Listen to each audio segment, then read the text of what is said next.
All right. Welcome to A Comic Book Look, your weekly TV show on comics and anything relating to comics.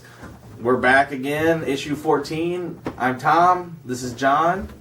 We're ready to, get back into it.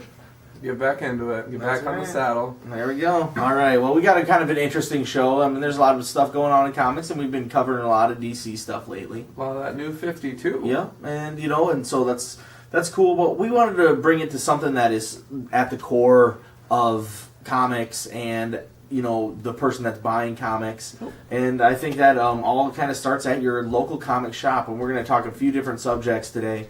And let's just start with that. The comic shop and what does it mean to you, John? Yeah, absolutely. We kind of approach the question as what does make a good comic shop in each of our opinions out there, and likewise after we do ours and after you watch us, we want to hear from you guys what you think, what you like about your comic book shop, what you don't, and so forth on there, because we haven't been to all of them. Yeah, exactly. Every single one of them is different. For me, I honestly like a good variety of product available in terms of backstock on the comic books. You got posters and stuff. I occasionally buy those T-shirts. Just current is, I guess, the main thing, because when it's just backstock, it's lame. Yeah. So. Yeah, keep it current. And I think most comic shops get in books. On a weekly basis, and so they're good at keeping it current for most everyone that I've been to. Because if not, you're not going to be able to get that comic book. You're not going to get the traffic. Exactly. You're not going to get people coming back. Yeah, exactly. And so that's the reason. We're lucky here in Sioux Falls, South Dakota. That's where we're from, and we have a great comic shop. We have a couple comic shops in town: Rainbow Comics and Collectibles, and then there's also Dragon's Den, Comics and Gaming. Do you think that's a comic book shop? Well, they sell comics. It's a huge space for D&D players that also sells like a back stock of comics. Yeah, kind of almost like a rummage sale kind of thing. I don't know. Like I'm not. Have you been in there? Them. I have been in there, and they've improved it a lot from like old location or whatever. But I don't know, man. Rainbow all the way for me. They're great. Of course. I've never actually been in the new location of Dragon's Den, because I know. they're not trying to be a big comic shop. They are a gaming shop, but they still sell comics though, and they have it on their sign. So I'm going to say that we do have two comic shops in town. All right. They sell them at Barnes and Noble too, so I guess you could go there. I ain't gonna. That's how I got my detective when they sold out. But anyway, our favorite, the best, is Rainbow Comics. Check them out. Anytime you're in the Midwest, they'll have what you want, and I think we are very lucky with what we have in our comic shop. Yep. I think it's very important to have, a clear wall. These are the specific things that I want to have in my comic shop that I go to. I want to have a clear wall that shows this week's comics, or the new comics of this week, and then they'll be lined. And by there, I want to have either recent comics that, maybe the last 5 issues, or I want to have, our comic shop does last week, so they have the last 2 weeks for people who want to come and buy weekly. Which is handy. So nice. Yeah. Exactly. I go in weekly, so it's never really handy for, every once in a while, I don't pick up right away. But anyway, I really appreciate that. And then they just have a massive stock of back stock. And, it's a collectible shop, too. So they do probably half their business is baseball cards, sports memorabilia. Those nerds in there mixing with us nerds, it actually gets together. We get together fine. Those sports geeks are just as bad as any comic book geeks when it comes to stats and who wants this, they look at it the exact same way. So, it's a perfect harmony. There's 3 guys that mainly work there, and they're all really nice and helpful. Yep. And, they always try to get what you want. And so I really think that we do have a great comic shop. Yep. The comic shop is basically, there's no giant chains of comic shops really anymore. It's all mom and pop shops, and all comics, how they get to these comic shops is through Diamond. That's a distributor of comics. Anything that is distributed nationwide or worldwide of comics out of the United States has to go through Diamond, and so they get their diamond order. They have to order it 3 months ahead of time, and then that's how many comics they order, and that's how much they'll get.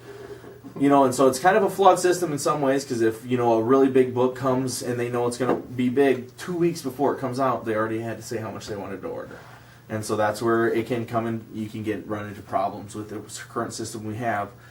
But that in turn doesn't, our comic shop, I think, tries to try to look at least 3 months ahead and order as much as they possibly can. Do sometimes they run out? Yes. Do I feel like they don't order enough indie books? Yes. But, that's something that happens. Does it happen often? No. In all fairness, too, I mean, they're really good at ordering stuff they don't have. Oh, exactly. As soon as I say, hey, I didn't get this, Brian Brian has me write it down, and I either have it the next week or in 2 weeks. Yep. And if they're all sold out anywhere, he'll try to look at other places, and if not, I get the second print right away. Yeah. And I'm not a person that's going to die because I have a second print. Yeah. I am not the collector. I'm more, my jewels of this comic is what's the story and art is on this side. So, yeah, but, they are great about that. Where I've been to some different comics in Minneapolis and Omaha and other places I go to, I always like to go to comics, Rapid City. Yeah. There's some things that I have noticed that are driving me crazy. I've been to comic shops where the new comics are placed with the comics, with the graphic novels and all the other recent comics that they have within the last 10 issues. Big cluster. So you're talking giant bookshelves where if you want to have Batman trades, it's nice because you don't collect weekly. You can go and the comics are stuffed in by all of the other Batman trades.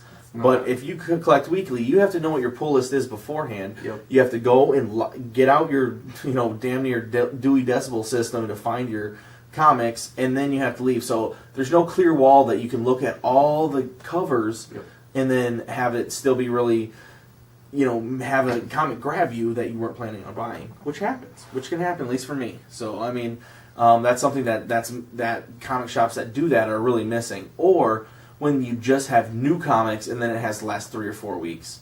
Don't do that. I mean, you need to breed to your customers that are coming in on Wednesdays. That's where the money is. And if you can get these guys to buy more books, you're going to be, better off. So you need to make a clear wall that says this week's comics. I don't know. It's very... I've been to a lot of comics that don't have that, and I just think that's absolutely crazy. Yeah. But, what are you going to do? Yeah. The one thing that I'm super huge on is just customer service in general. Wherever I go, I'm the guy that when the waiter or waitress is outstanding, I'll leave a note, with an awesome tip on there saying thanks for the awesome customer service, because it takes a special person to be able to do that, as Tom and I both know from our past career path. Exactly. But with customer service, like I've been to some comic shops where I'm like, hey, and we're the only 2 or 3 people in there when there's like 2 of them working, and I'm, I really like this shirt, or hey, I have a shirt like that, or I read this issue. What did you think of it? When there's not the product knowledge present, why are you working here? Can I have a job? Can I have your job? Because I can do it better. Do you hate me? Or, what I mean? Like, some employees are very standoffish, and it's not just comic book shops, it's everywhere. But as a comic book shop employee or owner, for that matter, you need to be approachable, because that way you're going to see more of this, and you're going to see more of this. Exactly. and I think that's hard, because a lot of these owners are, kind of can be that geek that is kind of quiet or whatnot, and it's like we're in an industry that's dying, and your shops, a lot of comic shops are closing. Yep. You need to be able to hit the market that you have and try to bring in new customers. I mean, let's get some kids in these shops and make a clear kids wall, and and ours is really good at that. Exactly. And Mabel, I go and I have my little daughter Mabel's 4. I can take her in. She knows she can have at least one comic and maybe a HeroClix figure when we go to the comic shop. I get my books, and she knows exactly where to go. I don't even worry about her anymore. She's 4 years old, and she knows exactly where to go for the kids' book. She looks through. Maybe she'll grab Sonic, Strawberry Shortcake, Tiny Titans, and these are all books that she loves, and we read together. And she'll be 5 in December, and it's just nice to have that there. And she can go and look at the HeroClix figures and see which one she wants. We don't play HeroClix. I don't even know how to play it, but I mean, she loves all the little figurines, and so.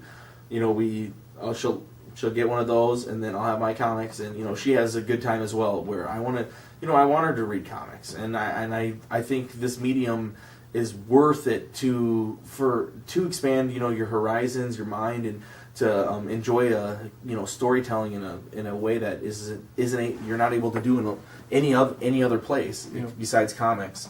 And so I want to continue this on, and I feel that, you know, when I give comics away and I, you know, have other people read comics, you know, that's going to make that shop better. Well, when they go into that shop and then they have some guy who's really unapproachable, you know, they're not going to want to come back in. Mm-mm. You know, you got to have a clear place for them to go and for something fun for them to look at, for sure.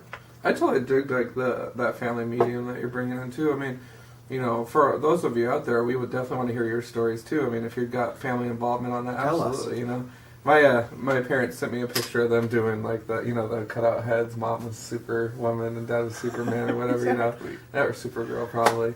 And it was amazing. You know, so it's just fun to be able to connect on those levels. And you know, Dad, I don't know, he probably read a few old ones back in the day. You know, he knows this stuff. So we watch the movies sometimes. And that's awesome. Yeah, so it's a fun medium, and I think that we need to have stores bring that fun environment there because, you know, like Mabel and, you know, kids are going to be the future readers.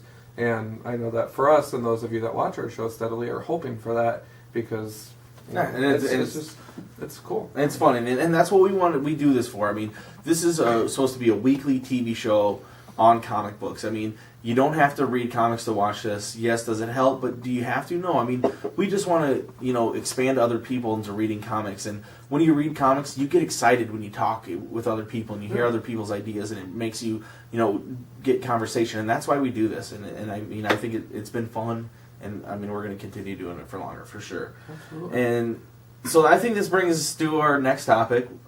We have two more, and this one is going to be preservation of your books. Yes. Bagging and boarding, myth or legend. You know, but I mean, necessary or not. Yeah, exactly. Or, you know, just like why do people do it or why don't they do it? Sure. Bagging and boarding. I mean, okay, first of all, John, for a person who is in a comic family, what is bagging and boarding? Bagging and boarding, basically, there's separate sets of supplies that are sold, and that's plastic covers, and then you have the option of getting a white cardboard cover or sheet to slide in there as well to just uphold the condition of the comic. You take the plastic over, tape it on the back, and generally when you buy comics from online or from garage sales and so forth, generally you see them bagged and boarded, sometimes not. And the ones that you don't, well, they're not in the best condition typically. Yep. They're a little more worn, a little wear and tear, and so it just helps keep the value of them up. And for me, it just keeps everything organized. And yeah, and a lot of people like them, have them nice. They bag and board every comic they have. They want to preserve these comics. Well, I mean, there is a cost to it. You know, I have heard of some places just giving it for free. Comic shops, you know, they just bagging boarding is a part of it, and that's free. And I understand if you're doing it that way. Mm-hmm. But like, you know, for paying for bagging and boarding, is it going to be worth it for these $3 books? Are you going to be able to sell them for a bunch of money later? No, probably not that much. Could you probably put these in a long box with the lid on top so dust's not getting on them, and they're tight in there, and not have any plastic on them, and will they probably stay in pretty good condition? Yes. But if you have them laying out in stacks, you know, and they're not bagged and board, yes, there's going to be some wear and tear. Whereas, you know, if you do have them bagged and board, you're not going to have these problems. But then there also comes an issue. People are like, well, no, it's bagged and board, I can't read it again. It's like, come on, guys. Hey, man. I mean, that's like the dumbest thing ever. I mean, exactly.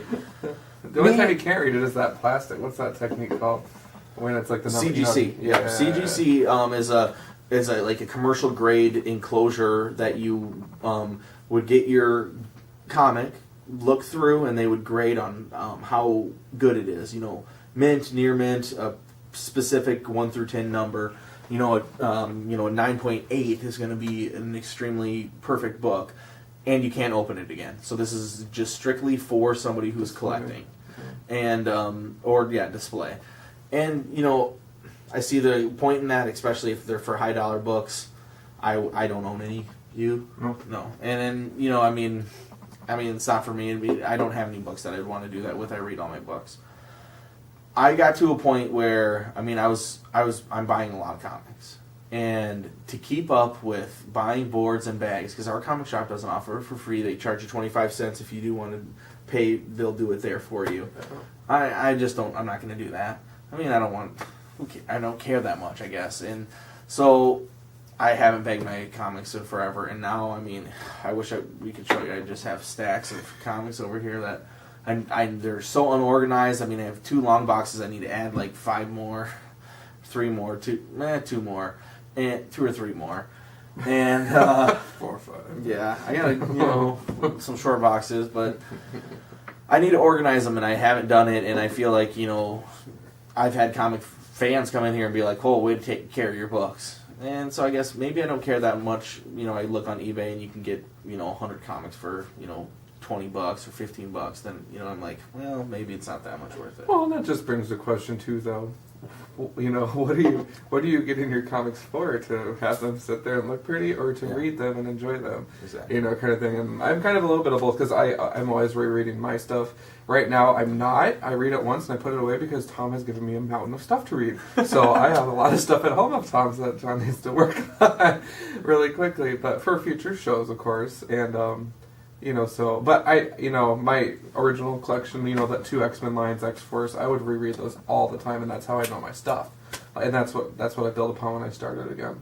On your current books right now, do you bag and board? I beg. I don't board anymore. You just bag. I used to board like all the dark rain ones, and then I was like, this is dumb. Yeah. But no, I do tape up. I usually wait about a month and a half before I bag, so I have a day where I just watch episode of Avengers or Hercules or whatever, and just sit there and bag them. Nice. And then I file them in my white boxes, and that does take a while. Yeah, and I need to do that. I mean, and I have a lot of bagged issues because at our shop, any Vertigo or any adult issue is going to be bagged. And so, I mean, I guess I have a lot of comics just in bags because, they want to make sure the kiddies can't look through them. Boards are mainly, in my opinion, for just special stuff that means stuff to you. And I've tried. And I bought stuff online, so I have a lot of bagged and board comics, but, also... It's on and off. It takes up a lot of room, too. Like, you're talking another 100 or 100 issues when you bag, when you're talking about a long box that you can fit into, just putting boards on there. But, to our next topic that kind of runs in with that CGC, the 9.8 and whatever the grades are, is Speculators. Speculators, maybe the curse of comics, in my opinion. Also, something that is bound to happen, though. And it's kind of happening right now a little bit with the new DC. Can you tell us what speculators are, John? Speculator, that's the people that are just kind of totally looking at the value, strictly the monetary part of it, right? Yeah. And when you see like these number 1 issues, people get all giddy and buy all 52 of them. Exactly. And they're called speculators because they're speculating that they are going to be able to sell the books for more money at a different time. And so what a speculator will try to do is, hey, Action Comics number 1 came out. They don't have Action Comics number 1 very often, and Grant Morrison is writing it. I feel like this is going to be worth a lot of money. I'm going to go to the comic book shop and buy as many as I possibly can, and then lock them up and hopefully sell them later. And it's something that happens. It's probably, is it good for the industry? Is it bad for the industry? What would you say? It drives sales. Shoot. It does come in handy later, too. When you get those people, like when I was hunting for my Thunderbolts number 1 on mycomicshop.com, I had to wait like 2 or 3 weeks before one popped up on there. So it's just people like that. The number 1 does carry a little bit of weight, but it has to be with a good line like Thunderbolts.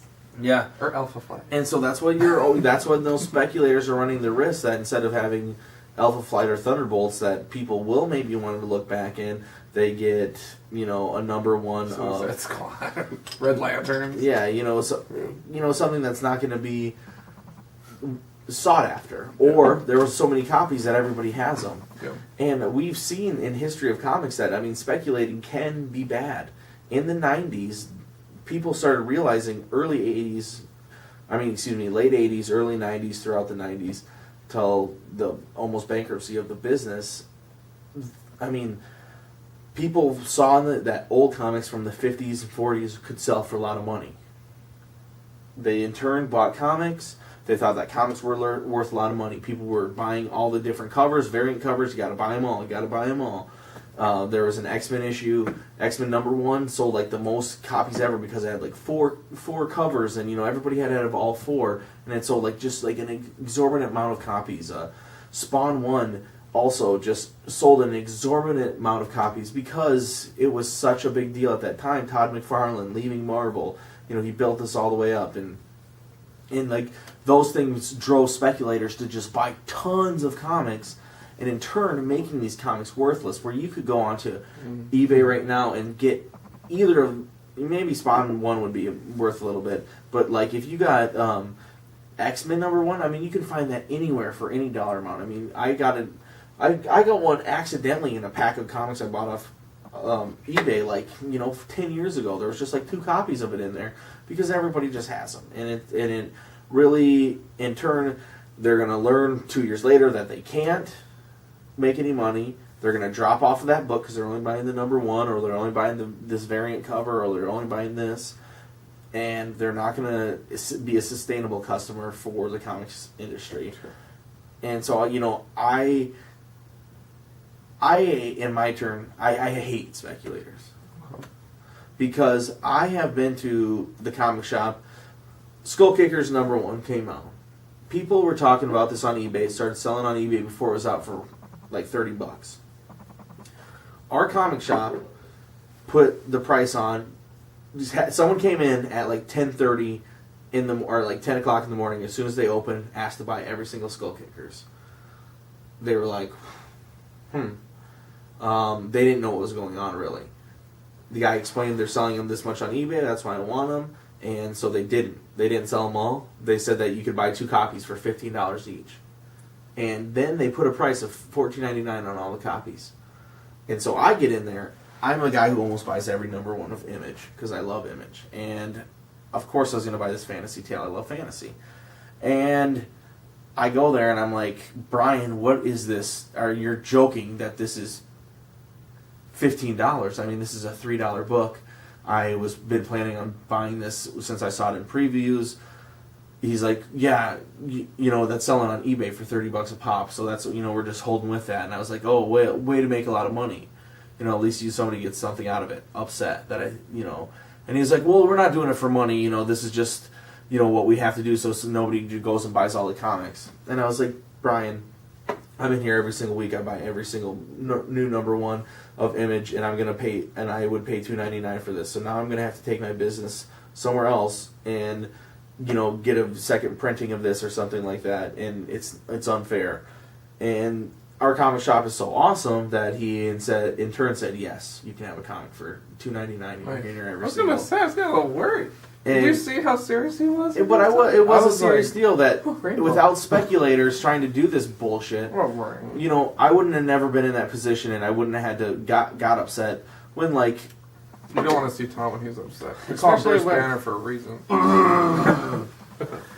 But yeah, I mean, it is. I want my comics, and I want them when they come out. That's why I go to comic shops on Wednesdays, and speculators, for apparent reason, because they see an article on Bleeding Cool, are gonna fucking do this and ruin it for these other people that go to the comic shop every Wednesday, or even on Friday or Saturday, because they know that it's only been out 3 days. They should be able to still get those books.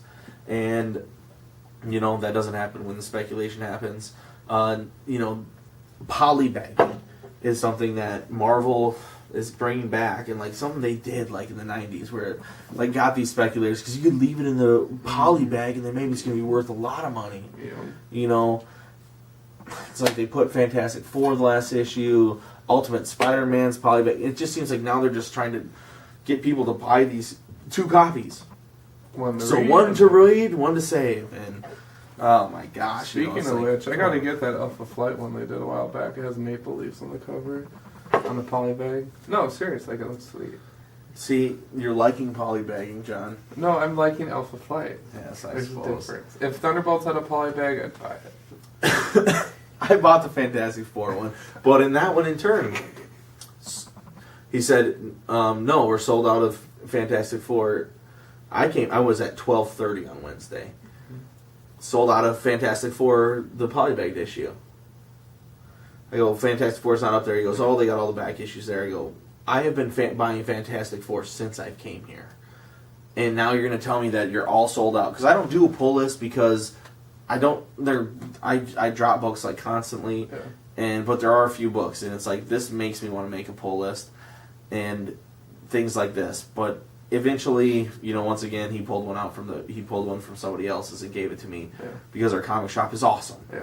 And they know who their regular customers are, and they know who the jokers are. And I'm a joker, but also a regular customer. Please go ahead. That's awesome. No, but and I'm glad that we have a cool comic shop. But yeah, I mean, Speculators definitely have ruined that from time to time. But yeah, that's pretty much. Yeah, what do you say? I say cheers to Rainbow. Cheers to Rainbow Comics. We appreciate that you're here in South Dakota, and I mean, in a Midwest town with us, we appreciate that. They, work hard. They're open late on Wednesdays. They're open late on Fridays because they know that their people want their comics, and they go to different means. I do wish maybe they have some different music, like some music playing in the background. They have no music. It's a quiet library. Yeah. And so, except when I'm in there. Yeah, except for when I'm in here, there too, or other geeks. But, I mean, I do, they should be more hip and cool, but, I mean, maybe the sports guys don't like that. I think it's pretty hip. Yeah, and they got a lot of cool collectible stuff, too. Yeah. I mean, they have Star Wars stuff. I'm always blaring music in my car, though, so it's like a solace for me to go in there. But yeah, and it is nice, especially when you're looking through back issues, but it would be nice to just jam to some music in there. So that's that would be my one suggestion. But other than that, comic shops are important, and they're mom and pop shops that, we support. I mean, it's bringing the income into the community. And, I mean, it's a fun atmosphere. It's cool to go in there and meet other people that are like-minded like yourself and, get new comics. I mean, it's a cool community of people that get comics once a week. And don't stop selling Action Comics, #1. Exactly. Idiotville. Unless you're from Idiotville. I'm sick of this GD comic show. Let's get in this thing. All right, man. Well, thanks. You've been watching A Comic Book Look. Check us out at, our Facebook page, A Comic Book Look, our Facebook group, A Comic Book Look. Email us at acomicbooklook@gmail.com. Always check out inveteratmediajunkies.com, the greatest place to talk about comics. And so, John, anything else? We're just going to be gearing up for the next couple weeks. We got a cool set of shows coming up for the month of October, so just stay tuned and have faith. Batman Year One, we got a show coming up. We got a special Halloween show. It's going to be a dreadfully good time. It's going to be a surprise. I'll probably say that line on that show, too. So, little recycling never hurt anyone. It's good for the environment. Also, we're in HD, thanks to... Yep, we got... This is a different camera, so we'll see how this looks. We'll be back to our old camera before, but we had a buddy who wanted to check us out, and we were going 1080 this time instead of 720 like normal. So. If you blow my face up on the side of a building, just let me know where it's at. All right, well, thanks for watching. We appreciate it. Peep Comics. Oh!